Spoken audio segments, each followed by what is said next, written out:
qué significaba su glifo toponímico y cuándo fue reconocido como municipio.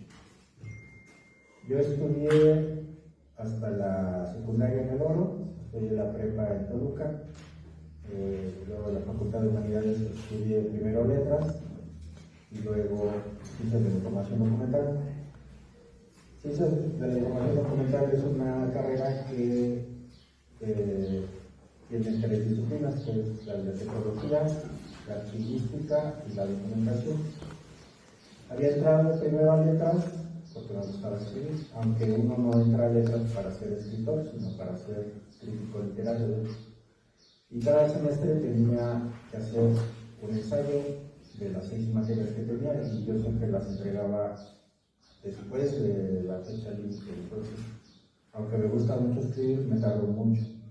Entonces dije, yo no puedo estar haciendo ensayos cada semestre, entregándolos a destiempo, porque se me complica mucho, más bien me toma mucho tiempo escribir. Entonces me cambié de carrera. Mi primer trabajo fue en una librería, hice mi servicio social en la biblioteca, y luego apareció un anuncio en el periódico donde solicitaban un corrector de estilo. Fui, me hicieron un examen, es decir, me dieron un texto a corregir, lo hice, me hicieron una entrevista y me quedé ahí. Ahí era el Instituto Hacendario del Estado de México, donde yo estaba en el área de la biblioteca, pero se editaba una revista que era Fuego Hacendario y editábamos libros. Entonces mi primer trabajo fue editorial. Después de ahí trabajé en la radio universitaria primero, en Uniradio, y luego en Radio Mexiquense. En Radio Mexiquense tuve el mejor trabajo del mundo, que era programar música. Yo escuchaba música todo el tiempo y seleccionaba las canciones que a mí me parecía que eran más interesantes, se programaban, y luego yo al final de cada año hacía un recuento. Entonces ponía como que las mejores canciones para mi gusto.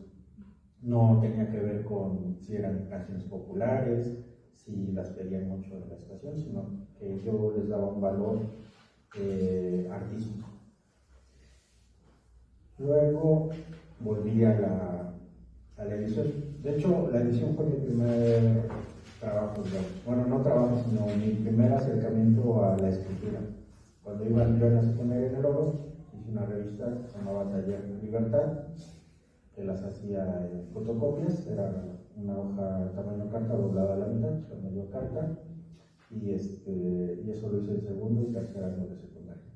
Entonces eso fue lo primero que hice, luego sí me dediqué a la corrección, y luego volví a eso en la editorial del gobierno del Estado de México.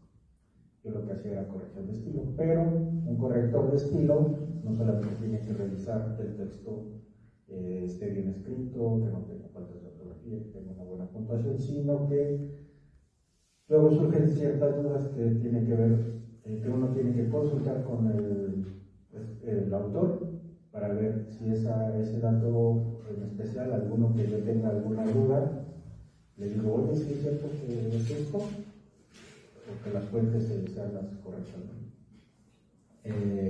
Yo lo que solía corregir eran libros de historia, libros de poesía, porque también gané un premio de poesía cuando estaba en la universidad, y libros de narrativa, y entre todos los libros que corregí en 3 años en esa editorial, el que más me gustó era sobre teatro. A mí el teatro no me gusta, pero ese libro en especial, que ganó una mención honorífica en un concurso, yo me imaginaba todo lo que estaba ocurriendo en la obra de teatro.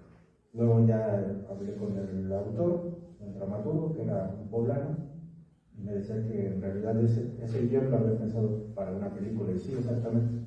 Yo cuando estaba corrigiendo y estaba viendo las escenas, pues me parecía muy complicado cómo podía uno montar esa obra de teatro. Entonces más bien era porque lo había pensado como un largometraje. Después de ahí, de esos 3 años, Estado de México trabajé en la SEP, también como corrector de estilo. Luego volví al gobierno, al editorial del gobierno estatal. Y en 2014, hace 10 años,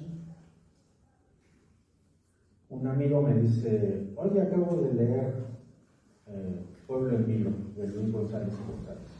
Y yo me sorprendí porque Pueblo en Vilo es una obra clásica de la historiografía mexicana, desde 1968, y estamos hablando que hasta el 2014 mi amigo lo leyó y le sorprendió mucho y le gustó que se centrara en un pueblito. Entonces me dijo: ¿y no podríamos hacer lo mismo en el oro? O sea, no hay suficientemente historia en el oro como para hacer algo como eso. Y le dije: pues sí, vamos a hacer un coloquio. Entonces, desde hace 10 años organizó un foro de historia, no solamente del oro, sino de Tlalpujahua y el oro, que son municipios vecinos, y también de la región. Estamos hablando de Mascalcingo, Jocotitlán, San Felipe del Progreso, San José del Rincón, y del lado de Michoacán es Tlalpujahua, es Tlacotepec, Coatepec, perdón, y ya queda más lejos Marabatío y Angangueo, Tlalpujahua y el oro, pues son pueblos mágicos. En ese foro, lo primero que hicimos el primer año fue hacer una lista de temas. Salieron 30 conferencias que tenían que ver con la historia del oro, obviamente la minería, la música, la historia que se llama, microhistoria. En esos casos, por ejemplo, la historia de la imprenta, la historia de la luz eléctrica en el oro, el ferrocarril, había temas sobre arquitectura, en fin, turismo, eran los temas. Yo en esa ocasión hice una ponencia sobre el gentilicio. Como les había dicho antes de esa experiencia, antes de ser cronista y de esa experiencia en 2014, en el 2013 hice una investigación sobre cuándo fue fundado el oro. Generalmente, cuando uno quiere hacer un trabajo sobre el municipio, acude a lo que se llaman las monografías, que yo diría que no es una buena fuente de consulta, porque generalmente esas monografías, los autores no hacen lo que yo luego hice, que fue verificar cada dato. Entonces, en la monografía del oro decía que hay una versión que dice que el oro fue fundado en 1772, y hay una segunda versión que es en 1787, y yo decía: no pueden haber dos versiones, o de dónde surgen dos versiones. Entonces hice una investigación y vi que el oro, hasta 1973, solamente se mencionaba que había sido fundado en 1787. En todas las fuentes decía eso. El oro fue fundado en terrenos de la hacienda de Tultenango, como real minero.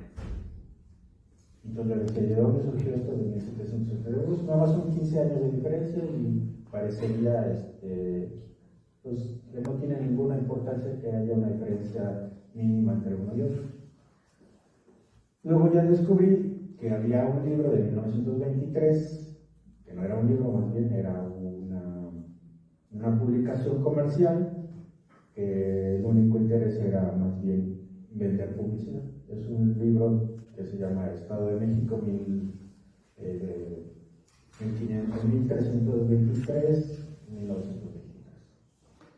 Entonces había la mayoría de los municipios del Estado de México en 1923, y contaban más o menos la historia de cada lugar, pero además y sobre todo pues ponían publicidad de cada lugar. Entonces la publicación era un directorio, y ahí un autor anónimo, porque ni siquiera está firmado, dice que el oro fue fundado en 1772.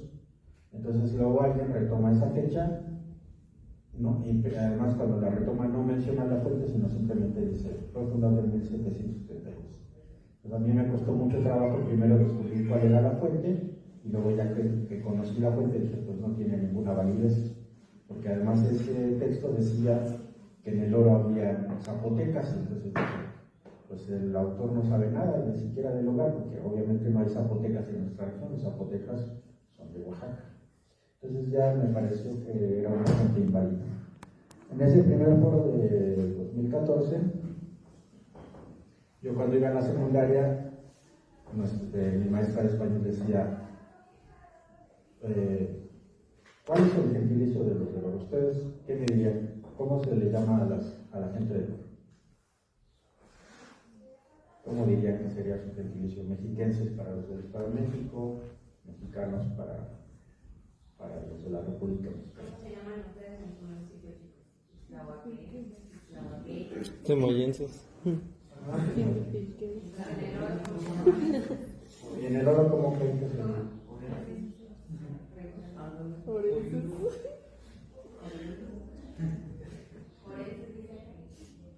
Bueno, orenses me decía mi maestra de español que no podía ser, que si uno recordaba las clases de química, el nombre del oro es aurum en latín, y cuando uno forma un compuesto químico no dice órico, ni no dice oroso, sino dice auroso, áurico.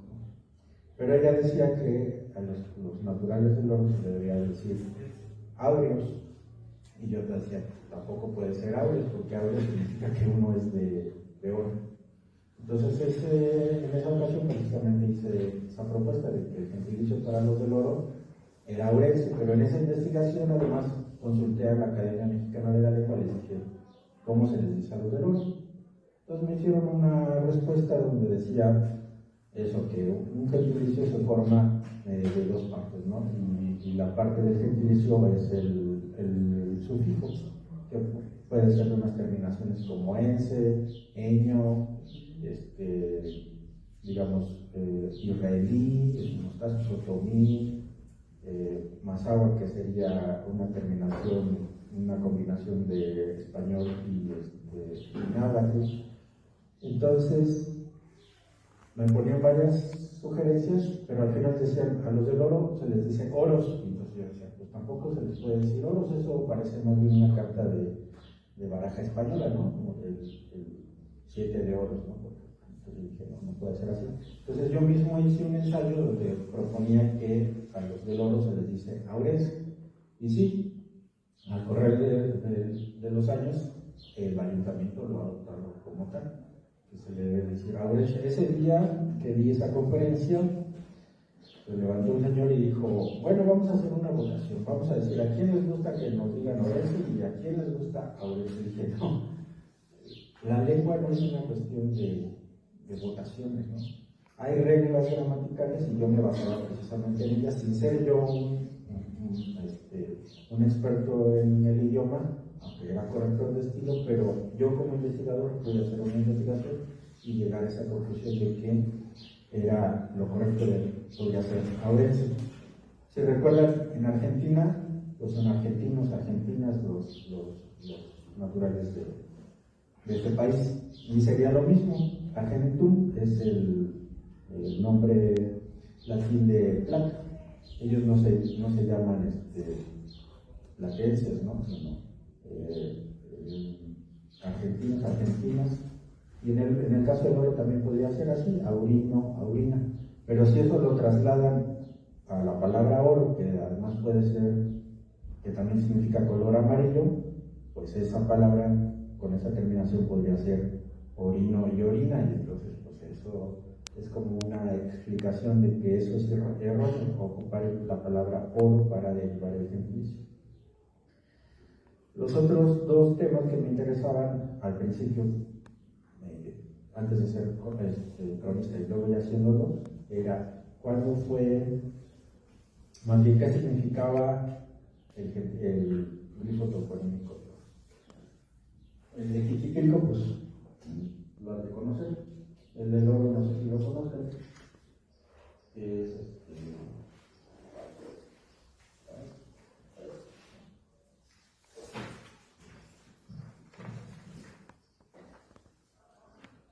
este de aquí es el que se ocupa. Puse aquí varios, esta es la investigación que hice en ese momento. Este es el que se ocupa. Pero para los nahuablantes, esto es un lenguaje, no es simplemente un dibujo, no es nada más, ¡ay, qué bonito está! Esta propuesta fue de 1966. Aquí hay varios elementos. Este es visualmente, digamos, es un cerro, pero no lo es más bien la representación y además tiene una pronunciación que es un Altepetlli, que significa que es o es un señorío o es una ciudad, no es literalmente un cerro, ¿no? Porque en muchos lugares es el cerro de, en realidad no es literalmente el cerro, sino la ciudad de o el señorío de. Entonces esto es un cerro, aquí tiene un remate que parece una bola de béisbol, acá tiene un monstruo de tierra, aquí hay una mano y acá hay unos lingotes de tierra. Entonces esto se lo muestras a un nahuablante y te va a decir Chiltepostoma. Y tú dices, Chiltepostoma. ¿Y eso qué significa? Todo esto significaría en la cueva, esto es una cueva hecha a mano, en la cueva del cerro de las turquesas. Esta es la representación de la turquesa. Aquí se puede ver en el del centro con un poco más de detalle. Pero el oro tiene una representación que es esta de acá, así se representa el oro. Entonces, este de acá debería de ser el símbolo de nuestro municipio. Sería una traducción literal. Esto se dice Teocuitla, que significa residuo divino, para que vean realmente cuál era el valor que los antiguos mexicanos tenían acerca del oro. Para ellos habían piedras más que tenían un valor mayor que el del oro, que era la turquesa, por ejemplo, la obsidiana, sobre todo. La turquesa eran piedras preciosas, y el oro no tenía un valor no tenía el valor que tenían para los europeos, ¿no? Entonces, el grito toponímico del oro pues tendría que ser simplemente un círculo con una cruz en el centro y 3 círculos alrededor. Y esa sería una traducción exacta de el oro, y sería Teocuitla, y ese sería el símbolo. Esa investigación pues me tuve que documentar sobre ese símbolo y sobre por qué se había hecho esa propuesta. Lo que encontramos muchas veces en la investigación es que alguien hace una propuesta sin ninguna base y luego la gente que no sabe, que es la mayoría, pues la acepta como tal. Entonces esa propuesta de 1936, que no tiene nada que ver con el oro, pues fue aceptada. Y pues también se puede desechar. Lo malo es que ha pasado el tiempo y la gente cree que ese símbolo pues, fue tomado de un códice, cuando en realidad alguien lo dibujó en ese año, además alguien del oro, pero no tenía ninguna base de lo que eso tendría, del significado que eso tendría, que no tiene nada que ver con el oro. El otro tema que me tomó un poco de tiempo entender era cuándo fue erigido el municipio de López. Y ahí también cometieron un error al principio. En 1982 entra como gobernador del Estado de México Alfredo del Mazo González, que era hijo de Alfredo del Mazo Vélez y que fue padre de Alfredo del Mazo Más. Estamos hablando de Alfredo I, II y III. Bueno, Alfredo II, que era muy joven, que tenía 37 años en ese momento, le pidió a todos los municipios del Estado de México que hicieran una ceremonia de elección municipal para que hubiera una identidad entre los mexicanos. De hecho, ahí debemos ese gentilicio de mexicanos. Antes de eso, y además cuando ustedes cantan el himno del Estado de México, dicen mexicanos por parte de provincia, perdón. Y es que así se dice, yo soy mexicano 2 veces, ¿no? Soy mexicano porque soy habitante del Estado de México y lo soy porque soy del país. Pero en ese sexenio, bueno, que no lo fue porque él renuncia en el 86 como gobernador, empezó a mencionarse mucho esto de mexicanos. Y ahora nos parece muy normal decir los mexiquenses, pero en ese momento también era muy raro. Lo mismo pasó en el oro cuando se empezó a decir somos abuelos. Parece muy raro, pero bueno, con el tiempo lo adoptan y ya es de lo más natural. Entonces este gobernador quiere como fortalecer la identidad del Estado de México, insiste mucho en que el gentilicio sea mexiquense, que luego fue adoptado en 1985 por la Academia Mexicana de la Lengua. Y pues había ceremonias en todos los municipios. Entonces cuando dan la orden de Toluca a las cabeceras municipales, que en este caso el oro, les dicen pues hagan su ceremonia de elección municipal. En el oro dicen pues ¿cuándo fue fundado el oro? Más bien ¿cuándo fue reconocido como municipio? Y entonces solo tienen una fecha, que es el 14 de abril de 1901. Y dicen, pues esa no se hace la ceremonia.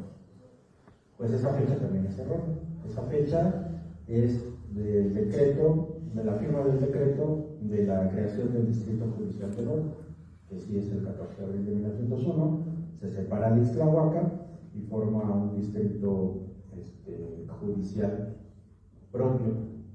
¿Por qué era necesario que hubiera un distrito judicial propio para el oro? Pues porque ahí era la segunda ciudad más poblada del estado después de Toluca, la capital, y ahí obviamente había muchos asuntos judiciales que la gente la tenía que tratar precisamente en Ixtlahuaca. Entonces trasladarse desde el oro hasta Ixtlahuaca para resolver un asunto judicial pues no era práctico, digamos. Entonces se queda esa fecha, pero luego a un presidente municipal le parece que son muy pocos, 86 años, si estamos hablando de 1985 o de 1986, de 1901 a esa fecha pues le parece muy poco la creación del municipio de Oro, y él decide, el presidente municipal, que hay que aumentarle 50 años. Entonces inventan una fecha que no existe, que es el 14 de abril de 1851. Uno, cuando consulta estas monografías, les digo que no son muy buena fuente. Pues sí hay alguien que dice, he consultado todos los decretos de la legislatura del Estado de México y en ninguna parece que fue creado el municipio de Oro. ¿Qué es lo que pasa? ¿Por qué hablan de esa fecha? Pero como esas monografías no la habían realizado el del Oro, pues no saben de cuál es el origen, y es muy difícil descubrirlo si uno no es habitante de él y si uno no tiene la curiosidad de saber de esa fecha. Entonces, ya investigando más, descubro que no fue en esa fecha, sino fue en 1867, el 1 de diciembre de ese año termina la Segunda Intervención Francesa. Fue una guerra de 4 años, de 1863 al 67. Bueno, a principios del 67, digamos, 3, casi 4 años, entre el gobierno liberal y el Segundo Imperio, pues que tenía el respaldo de las tropas napoleónicas.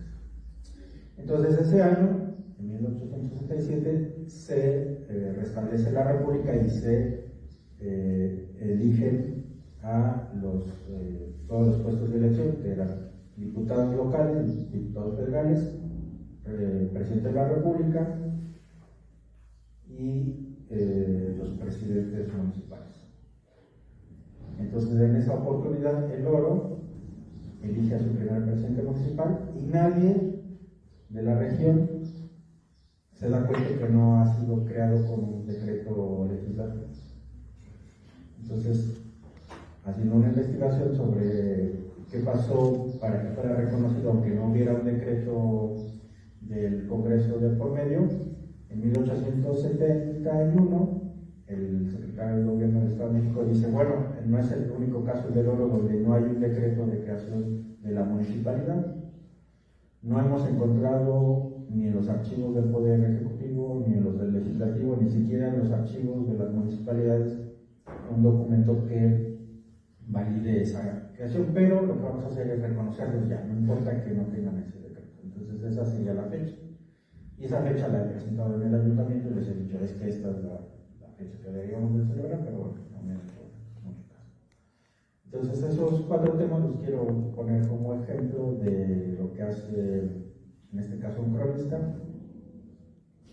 Y me gustaría que ustedes me preguntaran no sobre estos temas, porque pues, son temas que nada más están sirviendo como ejemplo, pero si ustedes se habrán fijado, pues como investigador uno lo que tiene que hacer es acudir a las fuentes primarias, no un libro, por ejemplo.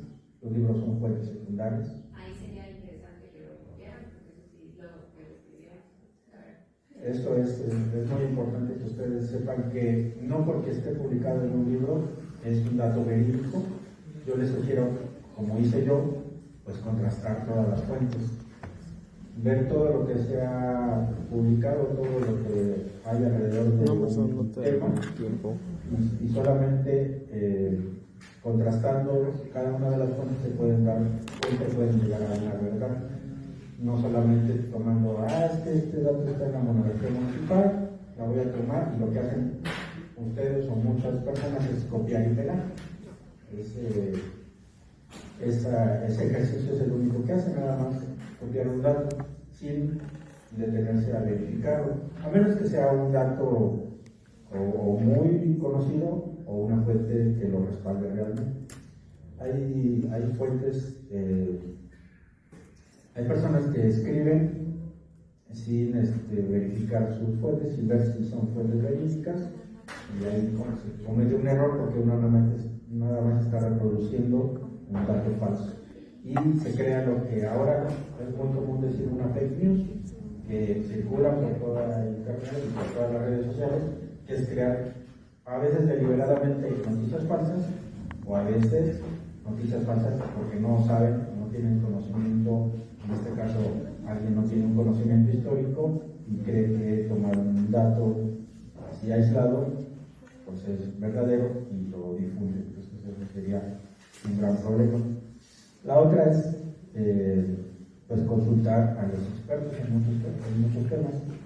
Yo en todos estos temas yo tenía, digamos, aunque no soy especialista en algún aspecto, pues sí recurro a alguien que lo sea, lo consulto y le pregunto si lo que yo creo que es verdad. Entonces, por ejemplo, cuando hice la ley gentilicia, pues sí consulté a un experto en el idioma y me dijo, pues claro, sí es válido, y digamos, respaldó mi planteamiento, digamos. La otra parte, como investigador, que es muy importante, es pues, que ustedes hagan precisamente entrevistas. Y otra cosa que quería decir es que a veces también el chisme es un buen ejemplo de lo que un investigador tiene que hacer. Ustedes cuando oyen un chisme, pues les gustaría saber cada uno de los integrantes, cada una de las personas que integran un chisme, ¿no? Y entonces pueden oír la versión de uno, de otro y de otro, y no quedarse solamente con una persona, ¿no? A la persona que les pasó el chisme, sino que uno puede dudarlo y decir, pero sí habrá dicho eso. Y entonces ya le pueden preguntar a los que están realmente involucrados, y entonces ustedes mismos, de esa forma, es como también trabaja un investigador, viendo todas las versiones, y solamente de esa forma ustedes pueden descubrir realmente qué pasó en algunas circunstancias, no solamente quedándose con una versión. Entonces, bueno, si quieren preguntarme algo que les interese saber en una investigación qué es lo que se tiene que hacer.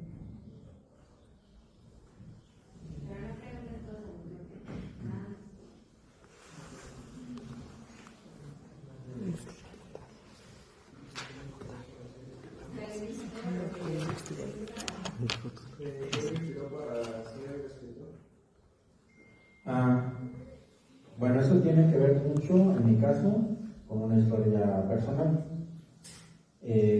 Yo crecí con mi abuela, y mi abuela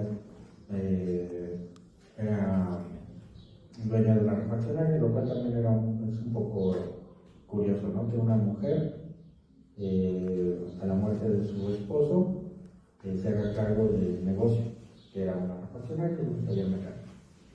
Entonces, yo en cierta manera, aunque tenía primos, no tenía hermanos, tenía primos y convivía con ellos, pues tenía a la mano publicaciones, revistas, periódicos, y creo que esa es una forma en la que uno tiene un acercamiento no solamente a la literatura, sino al periodismo en ese caso. A mí también me gustaba.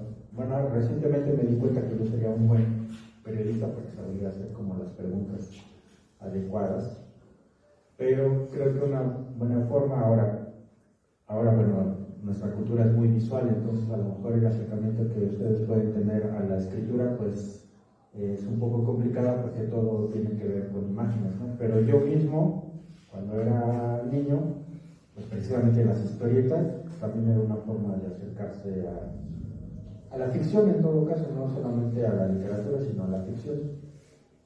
Entonces yo todavía conservo, bueno, aunque no en las versiones que yo leí, pero no sé si conozcan una tira cómica que se llamaba Falda, de Kino. Entonces ese personaje me gustaba mucho y era una forma de acercarse a la literatura. Luego ya, aparte de los revistas, los periódicos que yo leía de niño y luego en la secundaria, pues empecé a escribir. Cuando uno empieza a escribir, empieza a imitar mucho de lo que ha leído, entonces toma un poco de tiempo que tú te forjes un propio estilo. Yo mi estilo lo fui descubriendo más o menos cuando tenía 20 años. Sí, 22 años. Cuando tenía 22 años gané un concurso de poesía. Entonces yo creo que en ese momento ya tenía yo un estilo. Luego bueno, empiezas escribiendo versos, ¿no? A mí, por ejemplo, me gusta escribir poesía, pero no me gusta hacer versos con rima, por ejemplo, a mí me choca eso, sino más bien un verso libre. Luego me interesó la narrativa, que luego uno se puede confundir entre el relato y el cuento. Hay cosas que uno y otro género narrativo comparten, que sería la historia, pero al final la estructura es distinta. Bueno, escribí cuentos para niños. Primero los escribí para un programa de radio, luego seguí escribiéndolos ya no para el radio. Y lo que he descubierto últimamente es que más bien soy bueno haciendo ensayos literarios o ensayos históricos, más que la narrativa o la poesía. Pero el trabajo, por ejemplo, de un periodista de prensa, pues también es eso, escribir. Entonces, aunque ya me toma menos tiempo escribir, pues sí, es muy complicado.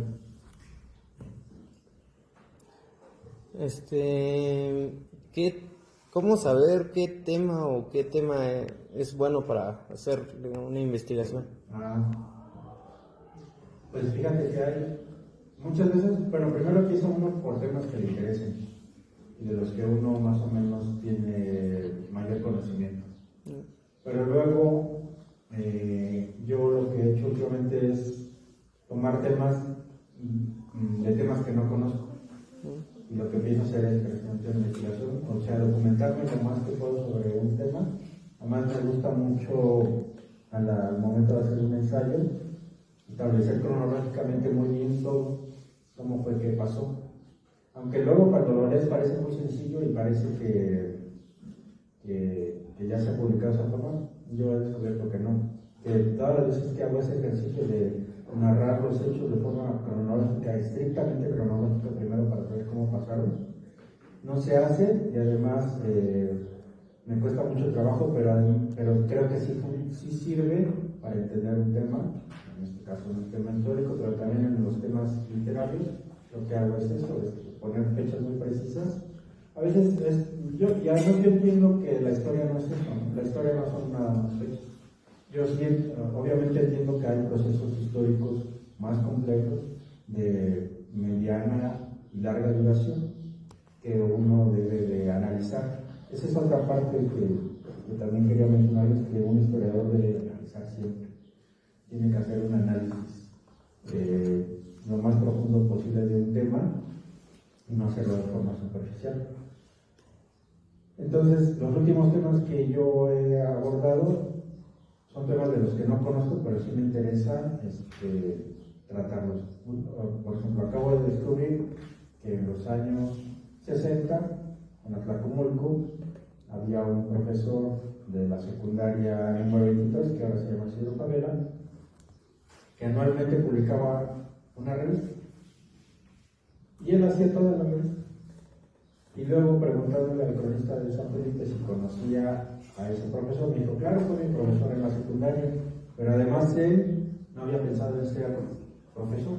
Se le abrió la oportunidad de ser profesor y además era un profesor que, sin tener la preparación, tenía la curiosidad de investigar, y entonces lo que hacía era precisamente hacer una revista escrita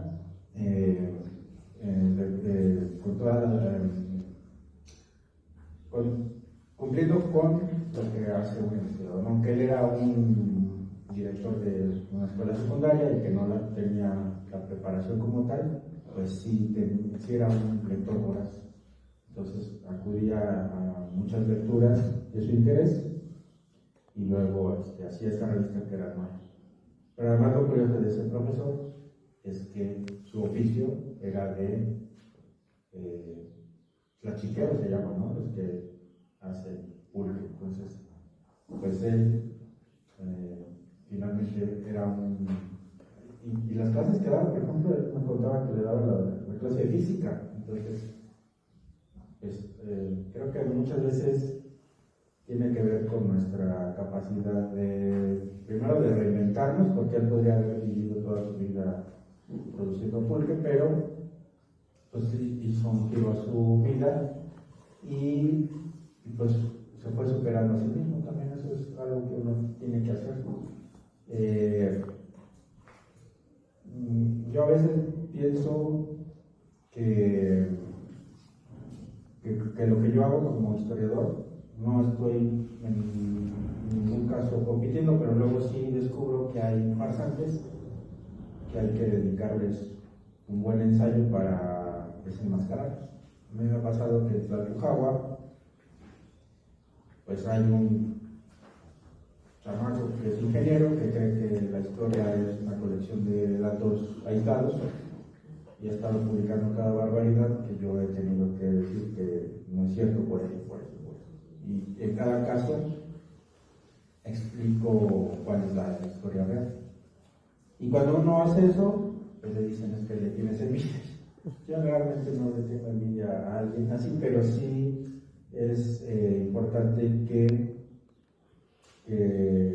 enfrentemos ese tipo de situaciones en las que hay gente que publica cosas que no son ciertas, que se esparcen como fake news, aunque la gente no lo sepa, y si es necesario corregirlos en este caso. Además, bueno, como yo soy corrector, pues también no puedo dejar de hacer eso, de corregir siempre que hay un error. ¿Sí? ¿Cuál es su método de investigación? Pues no podría teorizarlo, ¿no? Yo más bien ya es en la práctica, lo que siempre hago es documentarme sobre un tema. Siempre primero veo todas las fuentes. Sí soy muy obsesivo en el sentido de reunir todo lo que se ha publicado sobre algo.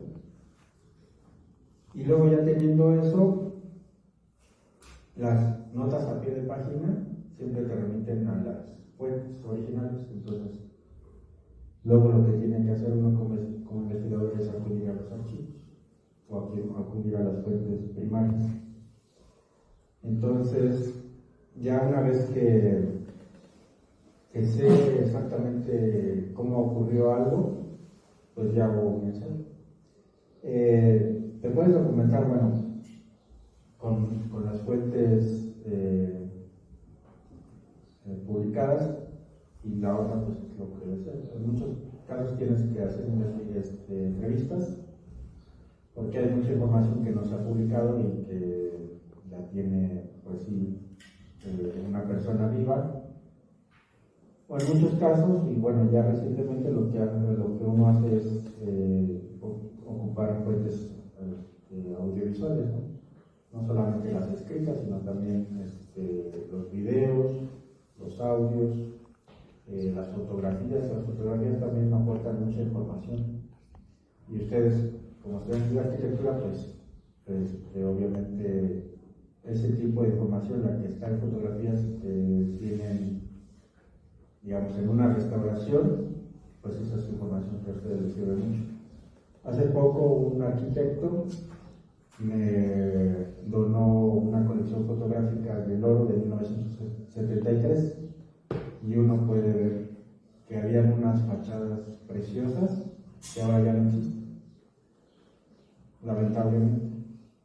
Entonces, todos los documentos, de hecho, cuando estudié la carrera, pues precisamente yo le preguntaba al maestro, bueno, ¿y qué? Las ciencias de la información no bastaría con que se llamara así la carrera, ¿por qué tiene que ser ciencias de la información documental? Y decía, bueno, es que esto, UMB, pues es información, pero una información documental, pues es más que eso, ¿no? Es más que un símbolo, como el pintor, que está aportando una información, pero una información documental, pues tiene que ver, el documento de hecho es no solamente el papel, el documento también es un audiovisual, el documento es una fotografía.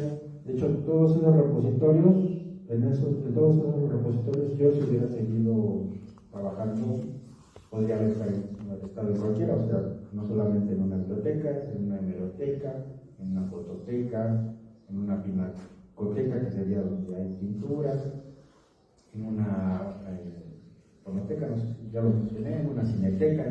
Todos esos son documentos que aportan información, no solamente el papel, ni no solamente el escrito, pues toda la información audiovisual o visual nos aporta información, que es información documental. ¿Sí? ¿Cuáles son las mayores dificultades a las que se enfrentan a la hora de investigar? Las mayores dificultades. Pues yo creo que, así a bote pronto, diría que el tiempo, porque yo tengo muchos temas que investigar y no me doy abasto. El trabajo que yo hago lo hago solo. Hay municipios que sí tienen una unidad de la crónica, entonces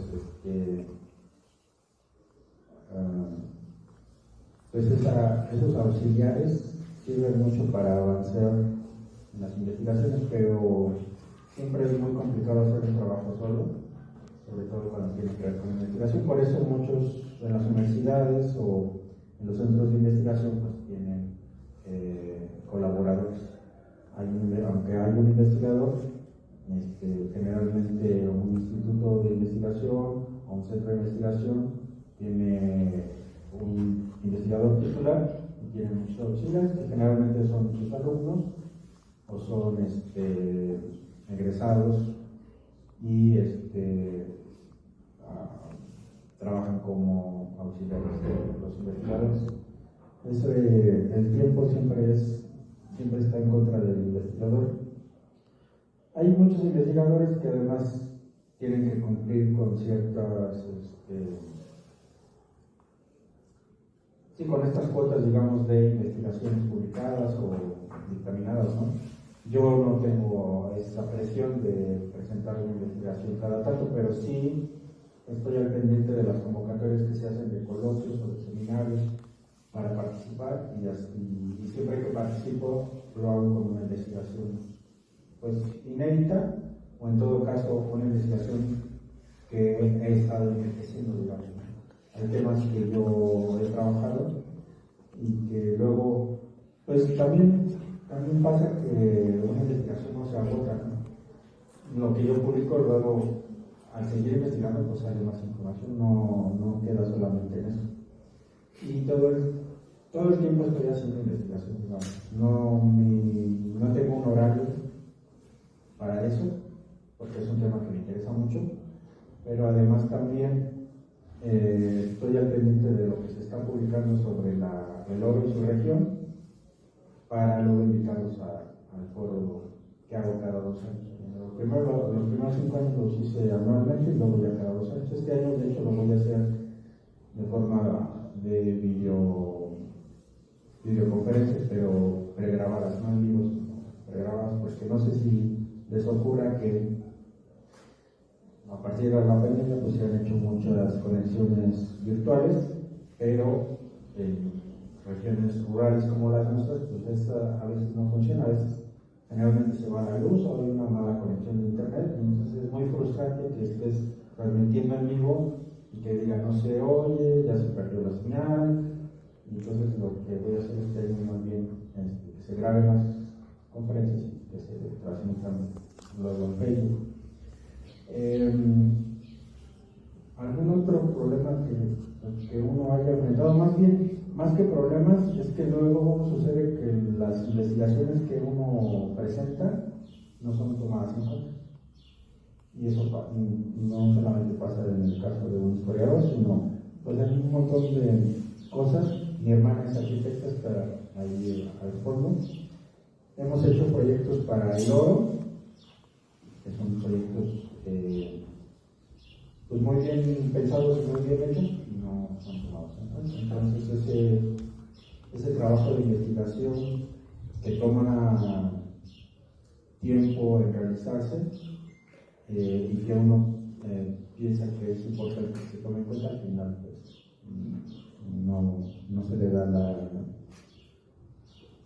el valor que tiene.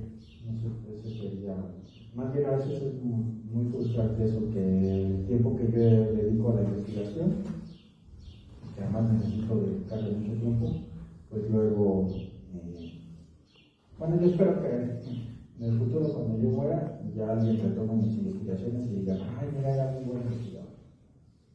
Pero por ahora, el trabajo que hago pues es poco valorado. Para usted, ¿por qué es importante recapitular la historia así del municipio, del estado? Pues creo que es muy importante la historia porque nos explica siempre el presente. Siempre saber la historia te da una perspectiva del presente. Es más fácil entender muchos procesos. Pongo un ejemplo que tiene que ver obviamente con el oro. El oro era un gran centro económico, político, social, además también tecnológico, porque precisamente su productividad se debió a 3 factores que eran científicos, que era el proceso de cianuración, el uso de la energía eléctrica y el transporte ferroviario. Esos 3 factores hicieron que el oro tuviera una producción enorme de minerales. Ya que era un poco de movimientos sociales, Acambay, Temascalcingo y Atlacomulco se unieron para contrarrestar esa hegemonía que tenía el oro. Ese grupo, que se llama ATA, que además ustedes pueden ubicarlo porque hay una avenida en Atlacomulco que se llama Avenida ATA y hay un centro comercial que se llama ATA, eso significan esas 3 siglas, esas 3 iniciales de Atlacomulco, Temascalcingo, Acambay. Ese grupo político luego se convirtió en el grupo Atlacomulco, que no sé si ustedes hayan oído hablar de él, pero era un grupo que imponía a los gobernadores en Estados Unidos. Bueno, en el 42 asesinan al gobernador del Estado de México, que era de Temascaltepec, y ponen a Isidro Favela.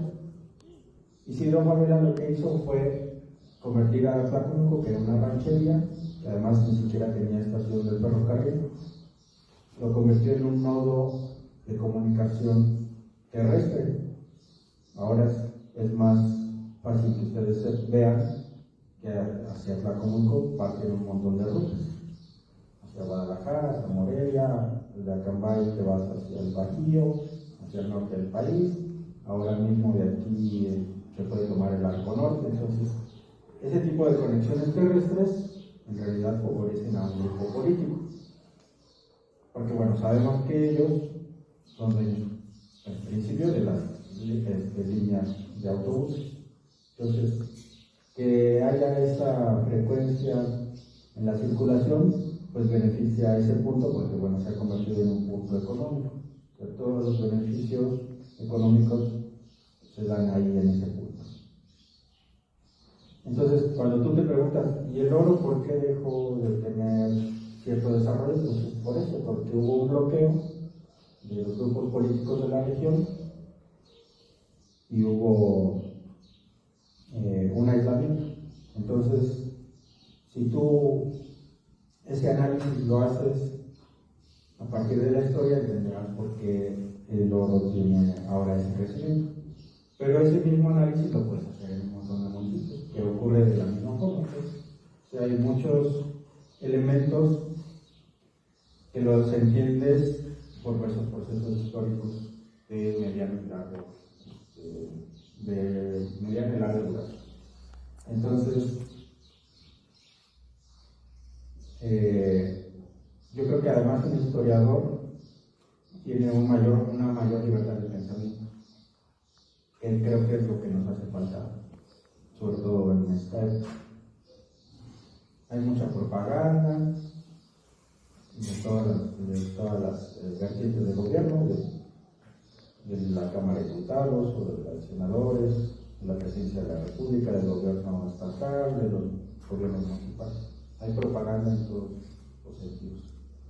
Entonces, sí se necesita gente crítica, de pensamiento, que tenga un pensamiento propio, para pues analizar la situación actual y no dejarse llevar por mensajes de propaganda.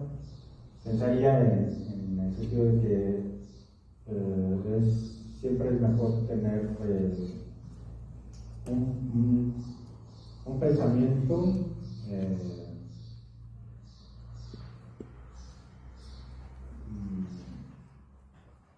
que abarque la mayor información posible. Que uno esté informado de muchas fuentes y sepa discernir entre lo que puede ser una mentira y lo que puede ser verdad. Entonces, sí creo que hay que informarnos partiendo de todas las fuentes posibles. Y que siempre hay un mensaje detrás, entonces también no creer en primera instancia lo que se dice, sino en muchos casos pensar en qué sentido se quiere dar ese mensaje. Y uno como historiador también se encuentra con ese tipo de problemas, que tienes que ver en realidad cuál era el sentido de algo que estaba pasando, que superficialmente podría uno interpretarlo de una forma, pero si combinas toda la información que tienes, descubres realmente qué es lo que está pasando. Y lo malo es que eso lo puedes hacer hacia el pasado. Es más fácil descubrir un montón de cosas del pasado porque tienes mucha información a las que tienes en el presente, que es difícil ver hacia dónde puede ir un acontecimiento. ¿Se le ha recompensado por su trabajo? Bueno, como cronista, sí tengo un sueldo, no es muy bueno, pero es suficiente para seguir haciendo investigación. No pido viáticos, por ejemplo. La otra, en un trienio no me pagaron 3 años y yo seguí trabajando, de hecho. Pero sí es apasionante poderte dedicar a la investigación. Es muy satisfactorio. Que yo en mi caso he hecho descubrimientos sobre el oro que no se había publicado antes porque no se había hecho una investigación profesional. Y esa es otra cosa que me faltaba decirles, que hay que ser muy profesional en el trabajo de investigación. Y eso significa, pues, ser, bueno, en mi caso, ser muy honesto en cuanto a lo que doy a conocer, porque luego lo que hacen muchos cronistas es exagerar cosas que no vienen al caso. Entonces, no me gusta exagerar. Yo creo que en la historia, no solamente del oro, sino la regional, que es un tema más bien que me interesa, no solamente la historia municipal, sino la historia regional me interesa mucho, pues es muy rica en sí, nada más que hace falta dedicarle un estudio formal a ello.